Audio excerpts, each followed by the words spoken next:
Well, hi everyone. This is Sony Artisan and Singh-Ray Ambassador Don Smith, and I would like to welcome you to another video blog that I thought I would do here as I've just returned from teaching two workshops with my partner Ron Modra from Nashville and my wife Barry um, from Monument Valley. And people ask, is Monument Valley in Arizona or is it in Utah? Well, it's in both, actually. Looking at this image, I can't tell you exactly where the dividing line resides, but it's somewhere around the west mitten, which is the left mitten. And in this picture, and what I want to do today, we in our second workshop, we had installed a night for night photography. In the previous workshop, we were going to do a moonrise at sunset, but on the two evenings that should have happened, we got clouds. But the clouds resulted in some snow. We actually had snow for both workshops. We had a lot of different varying conditions, which is one of the reasons I love putting this workshop in early December. And also, there was no one there. So, well, I won't say no one. There were other people there, but nothing like you would see during the fall, summer, and spring months. So it's a great time. By the way, before I get started, we are going to run this workshop again next year. We're just waiting to hear back from the Navajo Nation on our permit, but they have given us positive signs it'll happen. So we're looking at the second week in December. We're going to announce our dates and our pricing within about a week of the release of this video. But right now, and I'll put my email address on screen. If you write to us at don@donsmithphotography.com, you can get on a waiting list. We're taking no money again until we hear, and we're supposed to hear by the end of February that we've been approved, but we won't take even a deposit. We'll just have you on the list. It's first come, first served. 12 people, great workshop. We're only going to do one next year. And don't miss out. I think you're going to have a lot of fun. We also combine this workshop with environmental portraits of a lot of our friends in Monument Valley that we've made over the years. And they dress up in the traditional Navajo dress, if you will. And that may be a video for another day. But what I want to talk about now, we're in that time of the year when we really can't shoot Milky Way photography. The Milky Way is way down on the horizon. And it has to do with the Earth's tilt, but it will come back again in kind of February. By March, it should really be coming back. And so on this particular shoot, I had to wait until I knew we had an evening where the moon wasn't going to rise during the time I wanted to shoot. And we had the group out here at about 6:45. Sunset was like 5:02. We were down in the valley and we came up with our guiding service. We let the skies get nice and dark. We ate. By the way, the whole group stayed at the view, which everybody pretty much has a view. Well, I won't say pretty much. Everybody does have a view of the Mittens, and that's Merrick Butte to the right of this scene from their rooms. Another cool thing with our workshops, we don't make you buddy up with somebody you don't know. Everybody gets their own room, their own bed, this view. And I know on this particular evening, some people just shot right from their patio, walked right out, opened up their sliding door and shot. It was a cold night, I can tell you that. All right, enough of the backstory. Let's get into how I photographed this. I'm going to start with the gear. As I mentioned, I'm a Sony Artisan.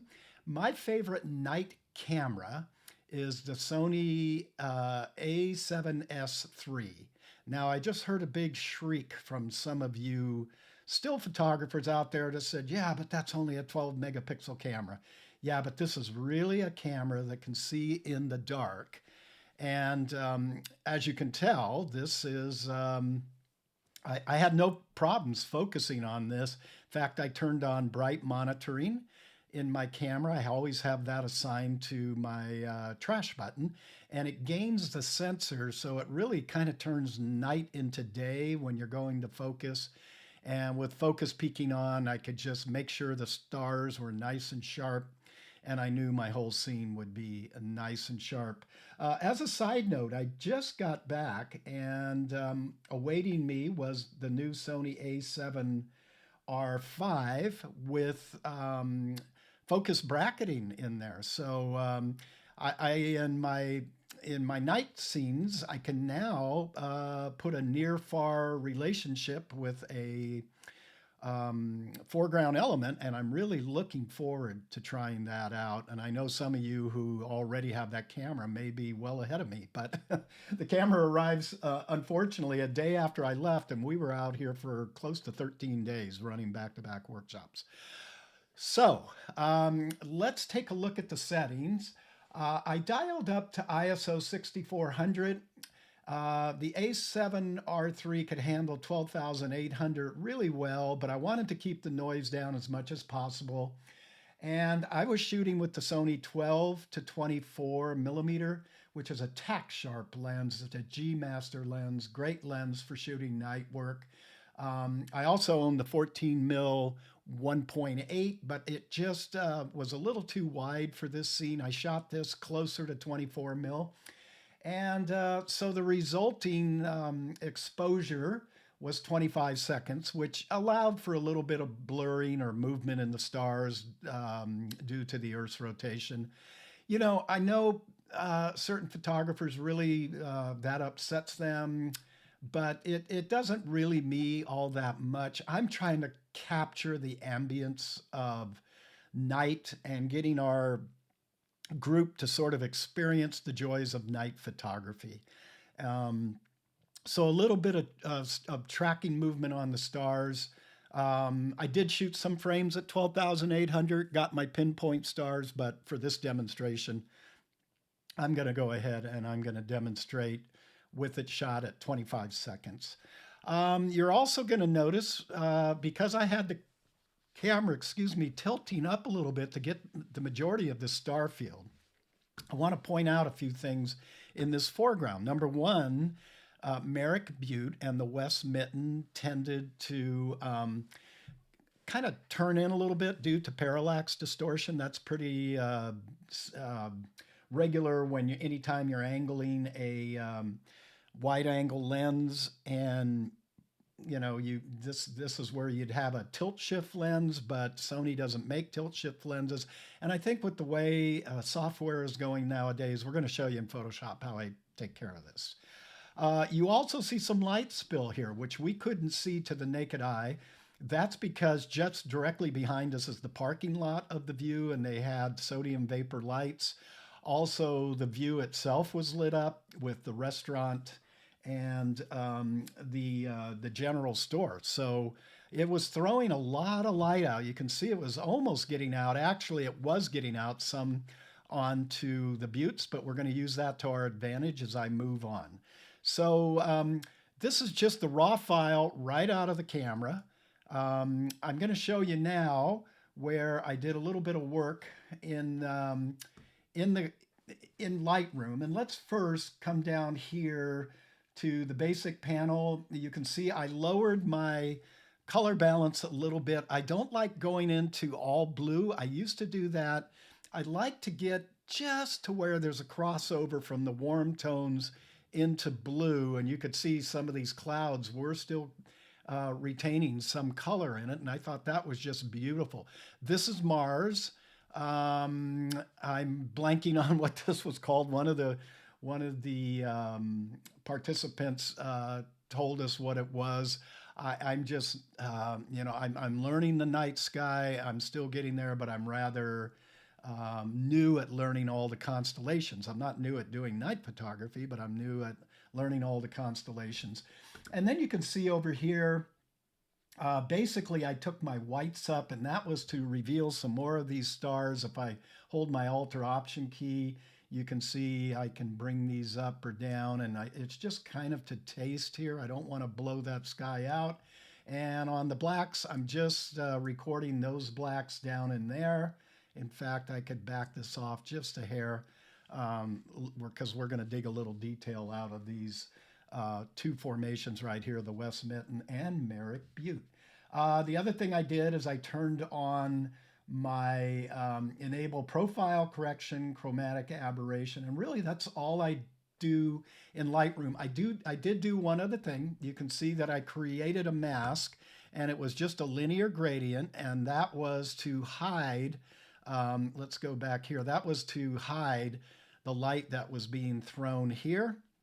Okay, and because it's kind of noisy, especially up here near the horizon, I also opened up and ran this through Topaz Denoise. And there on the screen, you can see my affiliate code where you will get 10% off.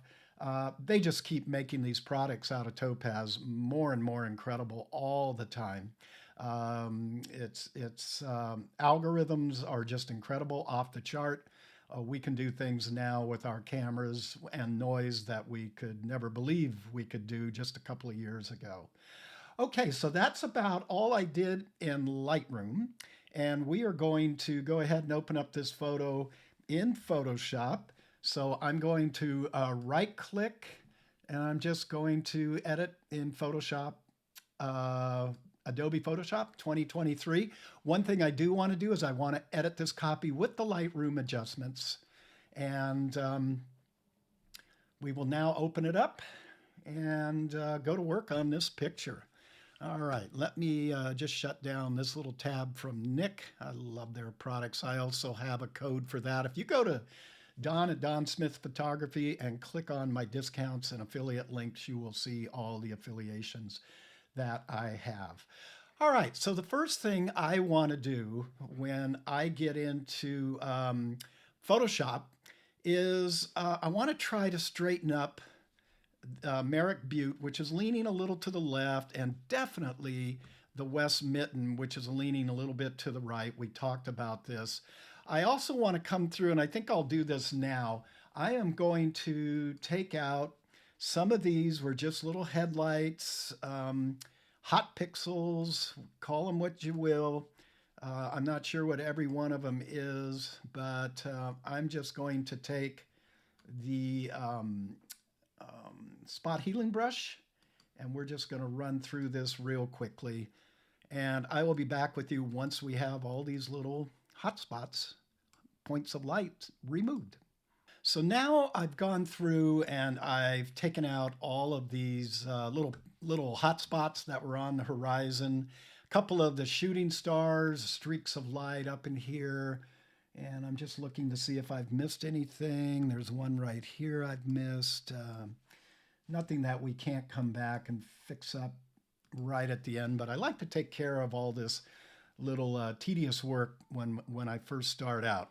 So how do we go about leveling these up and taking away that parallax distortion that I talked about? I went through and checked all the perspective warps and different things I could find that Photoshop offered, but there's a tool that I've really started to enjoy that I think not a lot of landscape photographers know about. And it's kind of the way I'm starting to go in now and handle these types of things. And if you come up under filter, excuse me, and you go to Liquefy, okay, we're going to get into this dialog box, and you're going to see that we have a lot over here on the side. Really, the only thing I pay attention to over here is the brush size.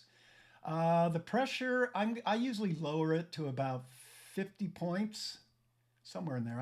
It's not that critical. Density, I'm going to leave alone, and rate, I'm going to leave alone.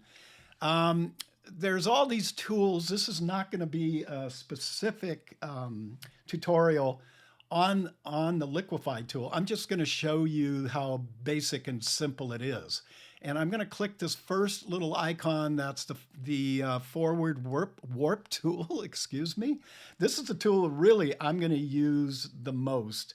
And I think I'll start over here. Well, let's start with Merrick Butte. I think this will be the easiest one. And if you just hover over, and you can make this brush, I just use the right and left bracket key, or you can switch the size of your brush up here. We're going to push this in a little bit to make this line a little straighter. What it's doing, it allows me to work on these elements, and I'm not affecting the rest of the image. With all of the transform tools, it seems as if you know, it's going to transform the whole image, and I guess we've got that kind of straightened up. I'm going to leave the East Mitten alone. To get back to my thought, with the transform tools, what happens is it tends to kind of take the whole image and change it, where there may only be certain elements like this. You could take object select, but you can't really, it's hard to do it that way. So this is really the tool that I have found that works really well. You just have to have some patience. Like here, I'm not doing too good a job, am I? Whoops, we don't want to do that. I'm going to go back to Command Z. There we go. Command or Control Z, you can always undo a step. Now I've kind of got the thumb of the West Mitten lined up. Now I need to, let's pull this up a little bit. Sorry about that. And we're going to stretch this over a little bit. I'm going to actually, let's Command Z that. I'm going to raise up my brush this time. There we go. I'm by no means an expert with this tool, but I just, the more I use it and play with it, the more I really am getting to like it. Okay, now I can lower this down. We'll straighten this line up just a little bit on the side of the mitten. I can actually push that in a little bit. It might not be the best job in the world, but you're getting the idea of what we're doing here. And I'm going to go ahead and I'm going to click OK, and we'll get back out. And let's just come back in our history palette where we've opened it, and you can see everything stretching in. And then with the Liquefy, we've kind of gotten everything straightened up as far as the parallax distortion. Okay, so let's see here. What's going to be our next step is I want to see if I can open up that foreground a little. So the way I do it is I use the Tony Kuiper TK8 panel. If you don't have this, I highly recommend this. You can do everything that's in this panel here is just Tony's way of taking all these commands up here and putting them in one place for you. So what I'm going to do is I'm going to click on Select Sky, and we'll let that do its job. And you're going to see I'm going to need to add here. So I'm going to go to the lasso tool, L for lasso. I'm going to hold the Alt or Option key. I'm on a Mac, so I'm going to hold the Option key, and I'm going to take that part and add it in. I'm going to take these two parts and take them out. This caught on to the cloud here, so I'm going to hold the Shift key now because I want to add. I probably should have subtracted that. Let's see. Nope, that's right. It's add. Caught onto the cloud right here. This is really neither here nor there, but if we're going to do this, let's do it right. And we'll look around, and I think the rest of this is in good shape. I really don't want to do anything to the sky. The reason I did this is I want to see what I can pull out of the foreground here without bringing it back all that light up in here that we had. So to do that, I'm going to hit the Command-Shift-I key, and now you see the marching ants have come down here along the bottom. Now, I know those of you who have played with the object selection, you said, why don't you just do it that way? I love working in the Tony Kuiper panel. I could have done it that way. you know, in Photoshop, there's a lot of ways to do things. All right, I want to put this selection on its own layer. So I'm going to tap the Command and J key. And now, if I hold my Option key, you'll see that I have, and turn off the background key, you'll now see that I just have the bottom part of this image, not the sky. And that's what I want to see if we can work on here. So what I'm going to do is, I think I'm going to go to a levels, and I could pick this up over on the top there, but I'm just going to take a levels, and then I'm going to hold my Option or Alt key and click, and that will clip this layer just to this. So I don't want to affect the background. Now, when I pull across, you can see it's only affecting the background.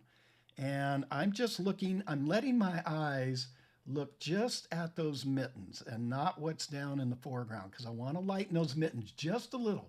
I don't want to make them look like daylight. I just want to give a smidgen of detail into it. And then what I'm going to do is I'm going to turn this layer off. And I do that by making it black instead of white. White reveals, black hides.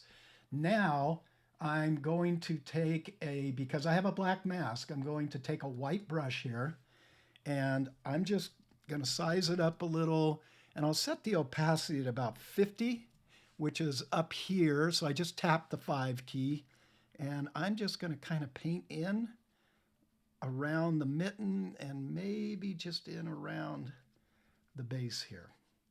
Okay, we'll catch that butte way out in there. Now, when I was practicing or actually doing this image the first time, I tried to lighten up the east mitten, but there just wasn't enough light being cast off the parking lot to make that work. I'm going to let this, I may burn this down a little. I think I'm going to brighten this up just a hair more. Okay, just a little bit, just to put a little bit of detail into that. And let's see if we open that up just a hair more. Just about in there, I think is right. Okay, so let's turn this off. That was before. That's after. I'm not really sure I like this light down in here, so I'm going to cut that down to 20%. I'm going to flip the mask here from white to black, and I'm going to paint some of that back in. See how we have the control to do that?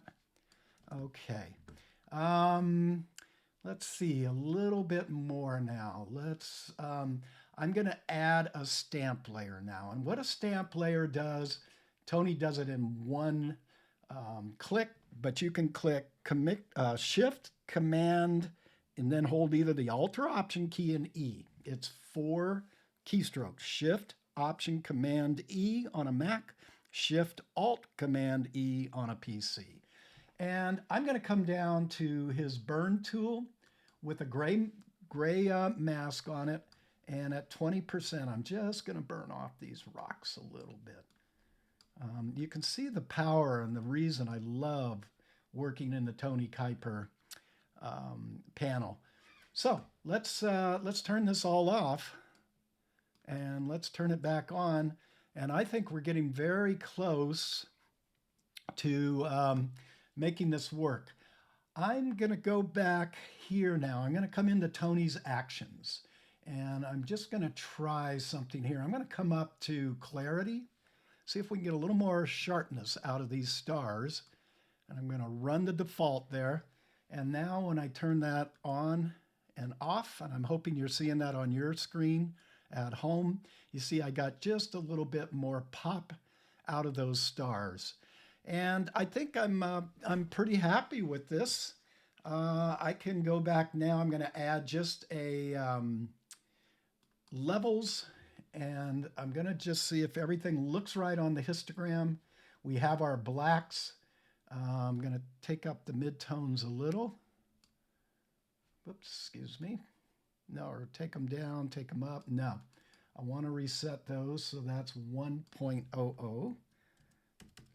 And I'm going to see if I move in the highlights. Nope, I like that. And I'm going to see if I move in the shadows. No, I like that. There is one other thing, so I'm going to delete this layer, hit the trash can. I'm going to put another stamp on there, and I am going to come up to filter. I'm going to come down to Skylum and go to Luminar Neo. I also have a code for that where you can get 10% off. One of the things I really like about Luminar Neo, if I go into the edit panel, I come down here to super contrast. I love this little tool. I love a lot about Luminar Neo actually, but I use this in conjunction with Tony's masking. But here, I think what I want to do is just bump up the midtones just a bit, and I want to, the highlight contrast, I want to bring that up just a tinge. And that looks pretty good. I think I've got it here now. And I'm going to hit apply, and we'll let that render out. I really, once I get back into Photoshop, the reason I do it on a separate layer is so it affects the whole image, but also I have this opacity slider so I can take it off, and you can see it's very subtle what it does. And I'm not liking it. I'm liking it from about this part of the photo up, but I'm not, let's take a look. From this point of the photo down, I want to retain that. So how do we do that? Well, very simple. We go back up to 100%. We're going to come down here and add a white mask. I want to go to black, and we're going to take a white brush, or excuse me, we have a white mask. We're going to take a black brush, and this time in the opacity, I'm going to type 0 to get 100%, and I just want to take it off this bottom section of the photo down here, because there's nothing down in there I really want to get more contrasty. Okay, and I think right about there, let's take a look at that mask to see if I missed anything. No, I really didn't. I'm clicking on the mask, holding the Alt or Option key. And now I think that's good. I could go ahead and flatten this, and then I can go ahead and output it as a TIFF or a JPEG, or size it for the web and what have you. And I love how Mars is popping out right there in this little constellation. Let's just, I want to show you one more thing. Here's where I mentioned earlier on, I'll get this up to 100%. You do get this little bit of movement. Usually I'm finding, there's a lot of these rules of 500, rules of 600, rules of 700. Here's why I don't really think those are valid. I'm posting dead east on this shot, or positioning myself dead east on this shot. The closer I shoot towards the poles, the north and south poles, the tighter the star spin gets, if that makes sense. It's really the rotation of the Earth causing the illusion of the stars streaking. I'm shooting to the east, so there's going to be, this is where the stars are going to be, and you can see right here, the most streaked. If I turned around and shot to the west, it would be the same thing.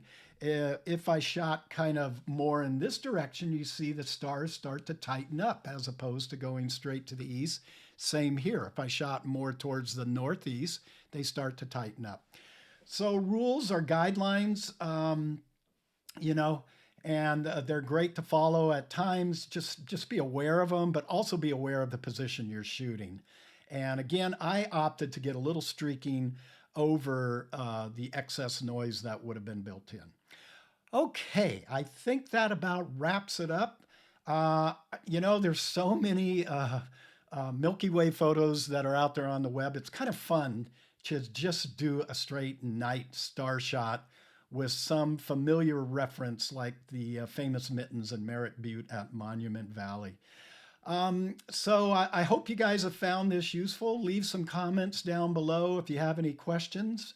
And, keep getting out there and shooting. I'm getting excited to go out with this A7R5 and test out that focus stacking and just test the camera in general. I finally have getting it set up today, and hopefully in the next couple of days, I can get out and get shooting, and I hope you guys do too. I also want to wish you all a very Merry holiday season. Merry Christmas, Happy Hanukkah, And until next time, this is Don Smith. You take care.